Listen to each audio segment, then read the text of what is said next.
Hi, folks, this is Kerry Byrne, founder of Doug Adams, reminding you that today is King Tammany Day, St. Tammany Day, a celebration of the patron saint of America, Lenny Lenape Chief Tammany.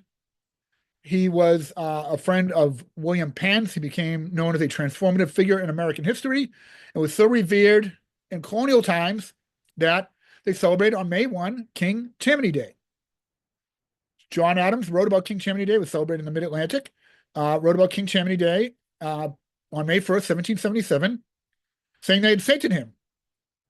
On the following May 1st, 1778, the American troops who survived Valley Forge celebrated their survival with mirth and jollity in honor of King Tammany, according to letters written by aides to George Washington. That was May 1st, 1778. Troops in the American Revolution, colonial troops, fought literally under the King Tammany banner.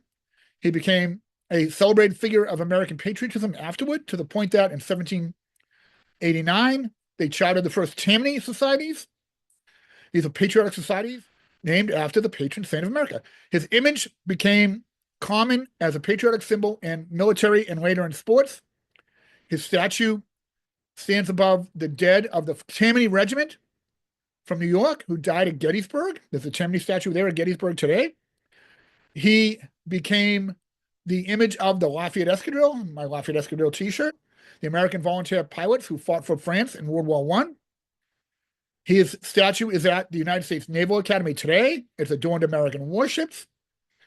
And today, to this day, the image of King Tammany is the insignia patch of the American 2nd Infantry Division of the United States Army today.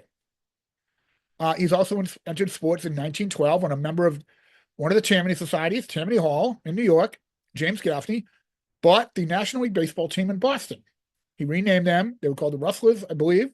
He renamed them the Boston Braves in honor of King Tammany, and he gave them the King Tammany image. And that is how Native American imagery entered sports, through the image of the patron saint of America, King Tammany.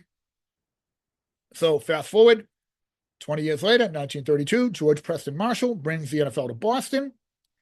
In the tradition of the era, he plays at the home of and adopts the team identity of the more established baseball team. He calls his team the Boston Braves and plays at Braves Field, home of the National League Baseball Boston Braves. The New York Giants, football Giants, did this. They named themselves after the New York Baseball Giants. The Pittsburgh Steelers were originally called the Pittsburgh Pirates, and after the more established National League Baseball team.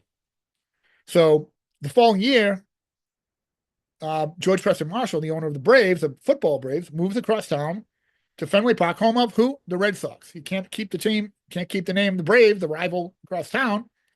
He renames his team the Redskins. It's an alliteration of Red Sox.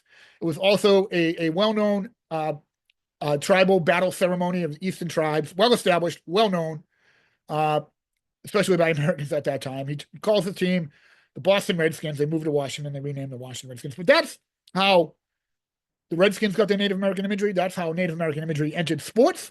And that's how Native American imagery is closely intertwined with American military and American patriotism.